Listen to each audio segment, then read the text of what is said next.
Assalamu alaikum my dear students, welcome to studyhigh.pk and subscribe keep in contact for more videos and update।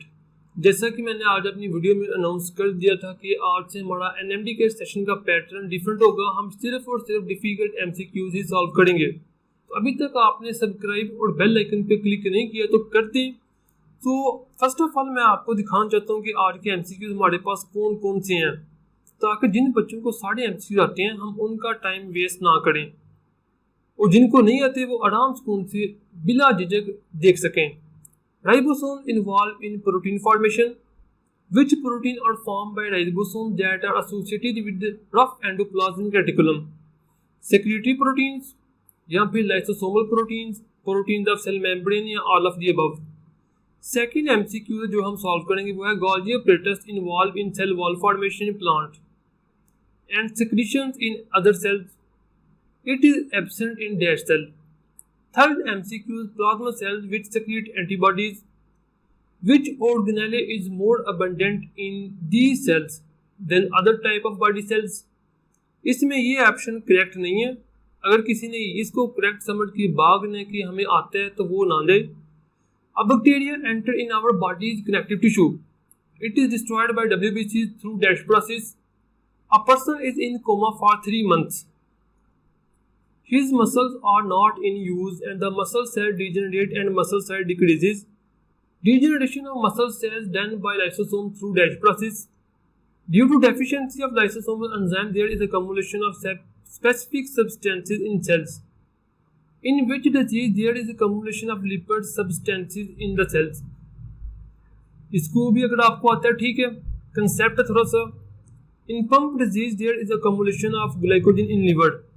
ये बहुत ही आसान है लेकिन पंजाब वालों के लिए बुक में नहीं है। इस चीज़ को मैंने हाईलाइट करने के लिए इसको ऐड किया है। और सबसे आखिर पे जो उनसे एक बात रह गई है, अगर अभी तक आपने चैनल को सब्सक्राइब नहीं किया तो आगे भी ना कीजिएगा। और दूसरी बात ये कि एनएमडी कैट यूएचएस इसके अलावा नाम के unit wise and further topic wise, जो कि अहम बात है, टॉपिक वाइज आपको लेटेस्ट पास पेपर सिर्फ और सिर्फ studyhigh.pk से ही मिलेंगे। उनके सोल्यूशन ये भी आपको सिर्फ और सिर्फ studyhigh.pk, ये तमाम चीज़ें एक ही बुक के अंदर, वो भी studyhigh.pk की तरफ से। तो डिस्क्रिप्शन में लिंक अवेलेबल है। व्हाट्सएप पे जाकर सिंपली अपना नंबर, अपना एड्रेस, नेम सेंड करके कैश ऑन डिलीवरी के ऊपर हासिल करें। अगर इनको मज़ीद देखना है तो दूसरी वीडियोज़ के अंदर मैंने अच्छी तरह से एक्सप्लेन किया है। एक और बुक जो कि आज ही रेडी हो चुकी है वो बायोलॉजी की NMD cat book by studyhigh.pk। इसको भी अभी से आप जाके ऑर्डर कर सकते हैं। कल से हम इसको भेजना स्टार्ट कर देंगे। इसको करने के बाद आपको फेडरल की बुक को रीड करने की ज़रूरत पेश नहीं आएगी। मज़ीद आपको किप्स स्टार्ट, अगर इसकी एमसीक्यू जोन से वो काफ़ी डिफ़िकल्ट है, हमने इजी एमसीक्यू इसमें रखे नहीं है, कंसेप्चुअल है, उनको हम अपने लेक्चर में भी डिस्कस करेंगे। और इसको आप ऑर्डर करें। इसमें काफ़ी एट्रीब्यूट्स हैं, मैं अलग वीडियो में बताऊंगा, आपका टाइम वेस्ट करना नहीं चाहता। तो अभी हम स्टार्ट करते हैं अपना आज का लेक्चर। चलिए जी, क्वेश्चन नंबर 1 का कौन सा एग्जैक्ट आंसर है ये तो आपको पता ही होगा। आपके माइंड में कोई ना कोई इमेज तो बन ही गई होगी। चलिए जी, राइबोसोम प्रोटीन फॉर्मेशन करते हैं तो सबको पता है, ठीक हो गया जी। इनमें से कौन सी प्रोटीन जो कि राइबोसोम्स वो वाले बनाते हैं जो कि कहाँ पर होते हैं, रफ एंडोप्लाज्मिक रेटिकुलम के ऊपर। आपको कल मैंने बताया था 2 टाइप के राइबोसोम। तो जो से राइबोसोम रफ एंडोप्लाज्मिक रेटिकुलम के ऊपर होते हैं वो कौन सी प्रोटीन में होते हैं, सिक्रीशन क्या होती हैं। जैसे पेनक्रियास के सेल हैं वो अपनी प्रोडक्ट्स को सिक्रीट करते हैं, एंजाइम को सिक्रीशंस, ब्लड के अंदर या ड्यूडिनम के अंदर सिक्रीशन। जो सिक्रीटेड है सिक्रीटरी एंजाइम क्योंकि तमाम की तमाम प्रोटीन होती हैं। तो सिक्रेटरी प्रोटीन इनको रफ एंडोप्लाज्मिक रेटिकुलम के राइबोसोम्स ही बनाते हैं। लाइसोसोमल एंजाइम्स, लाइसोसोमल के अंदर जो से एंजाइम्स होते हैं इनको गोल्गी ऑपरेटर्स से जो है वो मॉडिफाई करता है, एक्टिव करता है, जबकि इनकी जो प्रोटीन है वो बनती है रफ एंडोप्लाज्मिक रेटिकुलम के अंदर। लास्ट लेक्चर में मैंने डिटेल के साथ बताया था कि कौन सी प्रोटीन्स रफ एंडोप्लाज्मिक रेटिकुलम के एंजाइम्स बनाएंगे और कौन सी प्रोटीन फ्री राइबोसोम जो कि साइटोप्लाज्म के अंदर पाए जाते हैं वो बनाएंगे। सो सेल मेम्ब्रेन की प्रोटीन होता क्या है कि जो गोल्गी ऑपरेटर्स होता है वो रफ एंडोप्लाज्मिक रेटिकुलम से आने वाले जो उनसे प्रोटीन होते हैं उनको मॉडिफाई करके जब सेल्स की तरफ फेंकते तो ये सेल मेम्ब्रेन से गुजरने की कोशिश करते हैं, यहाँ तो उससे अटैच हो जाते हैं या उससे फंस जाते हैं। ये प्रोटीन भी रफ एंडोप्लाज्मिक रेटिकुलम के एंजाइम ही बनाते हैं, सॉरी रफ एंडोप्लाज्मिक रेटिकुलम के राइबोसोम्स ही बनाते हैं। Golgi apparatus involved in cell wall formation in plants and secretions in other cells. It is absent in dash cell. Plasmodium, gymnosperm, reptiles present in all of three. Golgi apparatus ऐसा organ है जो कि almost all eukaryotic cells में पाया जाता है। इनमें reptiles eukaryotic हैं, जिम्नोस्पर्म्स यूकैरियोटिक हैं, प्लाज्मोडियम भी यूकैरियोटिक सेल है। तो ये डिफरेंट नेम इसलिए दिए ताकि आपको कंफ्यूज किया जा सके, जबकि ये तमाम के तमाम यूकैरियोटिक सेल दिए हैं, तो इसमें आपने कंफ्यूज नहीं होना। Plasma cells which secrete antibodies, white blood cells में होते हैं प्लाज्मा कलून सेल्स जो कि रैपिडली क्या करते हैं, एंटीबॉडी सिक्रीट करते हैं ताकि जरासीम को मारा जा सके। इनमें कौन सा ऑर्गेनेल अबंडेंट होता है? जाहिर बात है इन्होंने बहुत ज़्यादा मिकदार में लगातार एंटीबॉडी सिक्रीट करनी होती हैं। एंटीबॉडीज क्या होती हैं? प्रोटीन होती हैं। तो प्रोटीन की फॉर्मेशन और एंटीबॉडीज की सिक्रीशन के लिए इनके पास क्या होना चाहिए? इनके पास well developed rough endoplasmic reticulum होना चाहिए। अब उन प्रोटीन को प्रोसेस करने के लिए इनके पास एक और चीज़ होनी चाहिए, वो क्या है? गोल्जी apparatus भी इनका वेल डेवलप होना चाहिए। तो इसका जो उनका करेक्ट ऑप्शन है वो कौन सा? D option. जबकि स्मूथ एंडोप्लाज्मिक रेटिकुलम जैसा कि लास्ट लेक्चर में कहाँ पर अबंडेंट होती है मैंने एक्सप्लेन किया अच्छी तरह से, अब मैं इसको एक्सप्लेन नहीं करूँगा। A bacteria enter in our body's connective tissue. It is destroyed by WBC through dash process. Exocytosis of lysosomal enzymes, phagocytosis, autophagy, autolysis. एक एमसीक्यू तो आपका सॉल्व हो गया, नेक्स्ट भी इंशाल्लाह हो जाएंगे। इसमें छोटा सा कंसेप्ट जो कि आपसे डिस्कस करते हैं। ये है हमारे पास एक आ गया बड़ा सा छोटा सा सेल, ये न्यूक्लियस है। ये है हमारे पास एक लाइसोसोम। चलिए लाइसोसोम को डिफरेंट ड्रा कर लेते हैं ग्रीन कलर से। ये आ गया जी हमारे पास लाइसोसोम। अगर ये लाइसोसोम बाहर से कोई आने वाले फ्रीन पार्टिकल, ये हैं बाहर से आने वाले फ्रीन पार्टिकल्स, चलें जी ये हो गए, इसको डाइजेस्ट करते हैं अंदर इनगल्फ करके, आउटसाइड फ्रीन पार्टिकल्स के डाइजेशन करता है। इस प्रोसेस को हम कहते हैं फैगोसाइटोसिस। सो इस प्रोसेस को हम कहते हैं फैगोसाइटोसिस। इसने फैगोसाइटोसिस कर दिया, ईट करके उसको तोड़ फोड़ दिया। अगर पाया जाता है कोई ऐसा चीज़ कि ये आपका माइटोकॉन्ड्रिया है, ये बहुत पुराना हो गया, आप इससे बहुत ही तंग आ गए हैं, ये लाइसोसोम क्या करता है कि इसको इनगल्फ करता है और खा जाता है। फर्ज करें ये ले लें, ये लाइसोसोम, इसने इस अनवांटेड पार्टिकल को सेल से रिमूव करने के लिए इसको खा गया, इसको तोड़ के निकाल गया। इस प्रोसेस को कहते हैं ऑटोफेजी। ऑटोफेजी में क्या होता है? अपने ही सेल का कोई पार्टिकल उसको खाया जाता है बाय लाइसोसोम। नेक्स्ट क्या किया कि ये एक और लाइसोसोम है, ये एक और है। अगर ये लाइसोसोम ब्रेक करता है और अपना जितना भी एसिडिक कंटेंट है वो इस सेल के अंदर देता है और सेल की तबाही कर देता है, अपना सारा कंटेंट के जरिए इसको ख़त्म कर देता है। इस प्रोसेस को हम कहते हैं ऑटोलाइसिस, यानी इसने अपने ही सेल की लाइसिस कर दी। लाइसिस का मतलब तोड़ना। तो सेल अपने ही ऑर्गन की वजह से अपनी जान से हाथ धो बैठा। ये एक और लाइसोसोम है और ये एक्स्ट्रा सेलुलर मैट्रिक्स है। यहाँ पर चंद राइबोसोम या किस एंजाइम की नीड है, ये एंजाइम सिक्रीट करता है। अब ये लाइसोसोम अपने एंजाइम को सिक्रीट करता है इस एक्स्ट्रा सेलुलर मैट्रिक्स के अंदर। इस प्रोसेस को हम कहते हैं एक्सोसाइटोसिस। तो उम्मीद है आपको समझ आ गई होगी कि लाइसोसोम्स के रिलेटेड जितने भी डिफरेंट काम है। अब फैगोसाइटोसिस करने के लिए जब ये लाइसोसोम इस फ्रीन पार्टिकल को इनगल्फ करता है तो इसको हम कहते हैं सेकेंडरी लाइसोसोम। इस तरह से ये लाइसोसोम जब अपने पार्टिकल को इनगल्फ करने के लिए माइटोकॉन्ड्रिया से मिलता है तो इसको हम कहते हैं ऑटोफैगोसोम्स। ये दोनों ही क्या होती हैं? ये दोनों ही सेकेंडरी लाइसोसोम्स होते हैं।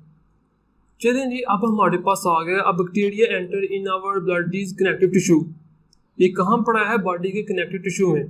It is destroyed by WBCs through dash process. इसमें होता क्या है असल में, जो से WBCs हैं वो काम कहाँ पर करते हैं, वो ब्लड के अंदर से मूव करते हैं, बोन मैरो से आते हैं, ये कनेक्टिव टिश्यू है आपका। तो कनेक्टिव टिश्यू के अंदर आ गया फ्री आपका कोई पार्टिकल, WBCs भी यहाँ पर आते हैं, ये WBCs आ गए, इनको इनगल्फ करते हैं, तोड़ देते हैं। सो ये उनकी फैगोसाइटोसिस करते हैं। तो WBC क्या करते हैं, फैगोसाइटोसिस ऑफ फ्री पार्टिकल्स। तो ये अपने एंजाइम को बाहर रिलीज नहीं करते बल्कि फैगोसाइटोसिस का प्रोसेस करते हैं। ये खुद भी कनेक्टिव टिश्यू के अंदर ही होते हैं, बनते बोन मैरो में हैं, कुछ नोड्स के अंदर स्टोर होते हैं, ब्लड के जरिए ये ट्रांसपोर्ट करते हैं, अपना काम करते हैं, ये आकर कनेक्टिव टिश्यू के अंदर या एक्स्ट्रा सेलुलर मैट्रिक्स के अंदर। A person is in coma for 3 months as his muscles are not in use, the muscle cell degenerate and muscle size decreases. Degeneration of muscle cells done by lysosome through dash process. इसमें आपने focus करना है कि हो क्या रहा है, degeneration किस चीज की हो रही है, सेल की हो रही है या फिर सेल के अंदर किसी पार्टिकल की हो रही है।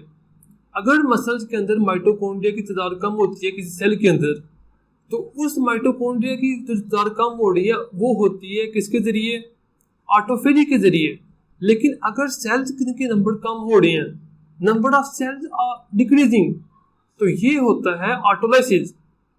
जैसा कि अभी मैंने आपको बताया, ऑटोलाइसिस में क्या होता है, एक लाइसोसोम अपने सारा कंटेंट सेल टू साइटोप्लाज्म के अंदर फेंक देते हैं और सेल की डिस्ट्रक्शन कर देता है। जबकि ऑटोफेजी में क्या होता है, एक सेल अपना ही जो अनवांटेड पार्टिकल है उसको खा जाता है।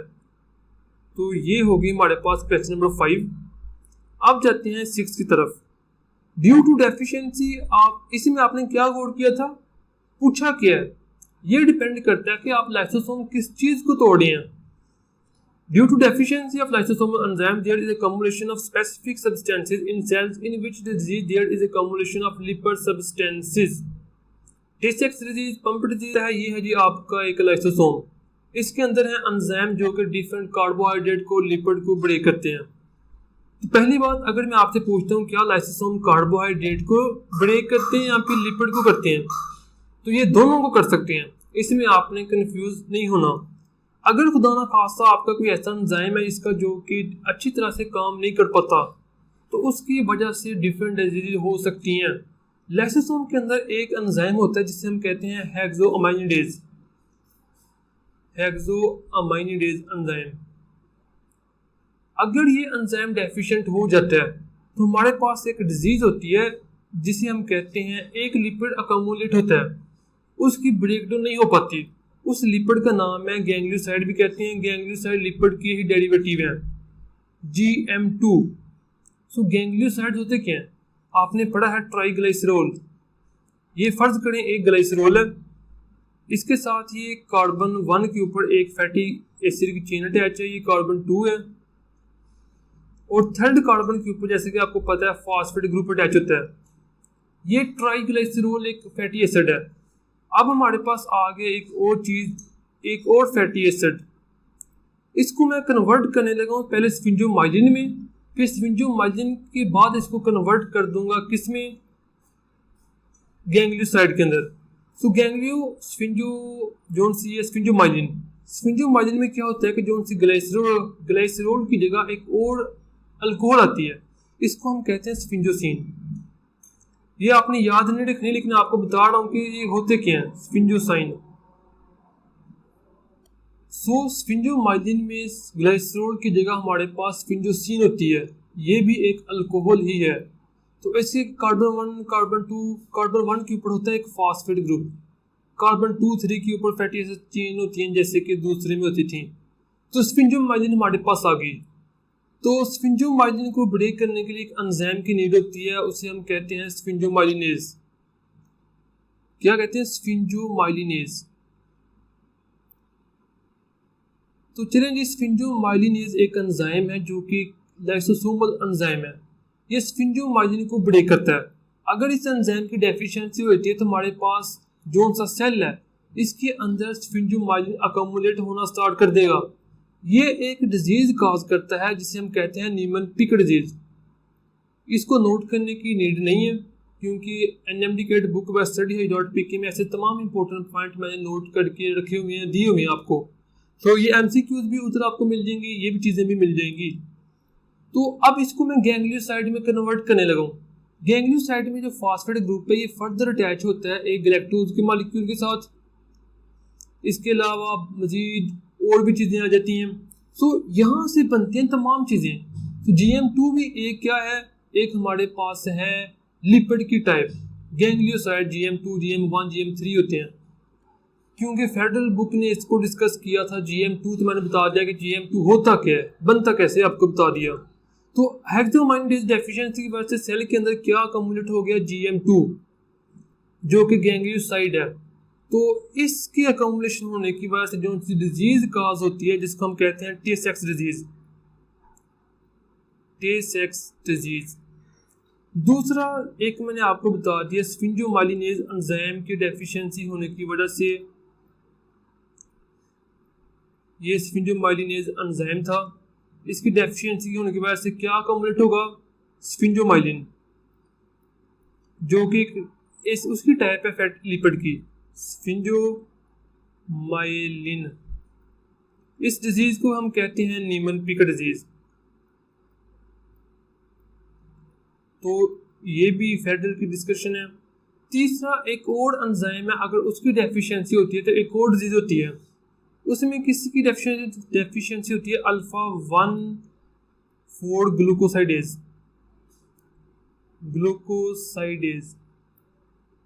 इस एंजाइम की डेफिशिएंसी की वजह से सेल के अंदर, खासतौर पर लीवर के अंदर, मसल के अंदर ग्लाइकोजन की अकोमुलेशन होती है।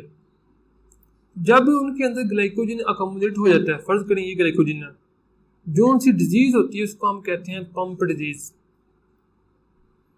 चलें जी, पंप डिजीज में कौन सी चीज अकोमुलेट होती है, MCQ, ग्लाइकोजन, किस एंजाइम की डेफिशिएंसी की वजह से होती है। चलें जी, वो आपने बता दिया अल्फा 1,4 ग्लूकोसाइडेज। उसके अलावा अगर स्फिंजोमाइलिनेज एंजाइम जो से ये वाला, अगर इसकी डेफिशिएंसी होगी तो फिर क्या होगा, फिर स्फिंजोमाइलिन जो है वो अकोमुलेट हो जाएगा। उस डिजीज को क्या कहते हैं, नीमन-पीक डिजीज। अगर GM2 अकोमुलेट होता है तो कौन सा एंजाइम डेफिशिएंट होता है या अच्छी तरह से काम कर नहीं रहा होता, वो है हेक्सोअमाइनिडेज। आपका कंसेप्ट क्लियर हो गया। अब हम सॉल्व करते हैं MCQs। तो कहा क्या था, due to deficiency of lysosomal enzyme accumulation of specific substance in cells होती है। ये कौन सी डिजीज है जिसमें अकोमुलेशन ऑफ लिपिड होती है, टे सेक्स disease, Pompe disease, Niemann Pick disease. अब टे सेक्स डिजीज में क्या चीज़ अकोमुलेट की थी, GM2 गैंग्लियोसाइड, जो कि एक लिपिड है। नीमन-पीक में क्या किया था, जो था क्या था, उसमें था हमारे पास नीमन-पीक डिजीज में स्फिंजोमाइलिन, जो कि एक क्या है, वो भी एक लिपिड ही है। पंप डिजीज में कौन सी चीज अकोमुलेट की थी, ग्लाइकोजन, जो कि कार्बोहाइड्रेट है। सो बी ऑप्शन में लिपिड नहीं कार्बोहाइड्रेट अकोमुलेट होते हैं। So both A and C are correct option, not B।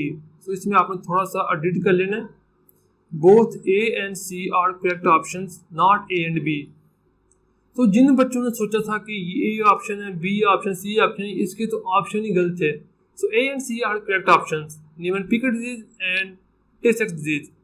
In pump disease, there is an accumulation of glycogen in liver, heart, skeletal muscle due to deficiency of dash enzyme. Sphingomyelinase, hexoaminidase A, beta 1,4, alpha 1,4 glucosidase. Glycogen के bond को break करने के लिए alpha 1,4 enzyme की ही need होती है। सो इंशाल्लाह कल हम नेक्स्ट टॉपिक देखेंगे। उम्मीद है इससे आपको काफ़ी बेनिफिट हुआ होगा और उम्मीद है आप सब्सक्राइब, इसके अलावा हमारी बुक भी ऑर्डर करेंगे, पास पेपर भी उम्मीद है आपने ऑर्डर कर लिए हैं, वो तो काफ़ी बच्चों ने पहले भी, तो उनका जो रिस्पॉन्स है वो भी बहुत ही ज़्यादा है। Thank you for that, I am very happy. So तीसरा हम कल आपसे मिलते हैं। थैंक यू, अल्लाह हाफिज़ वेरी मच।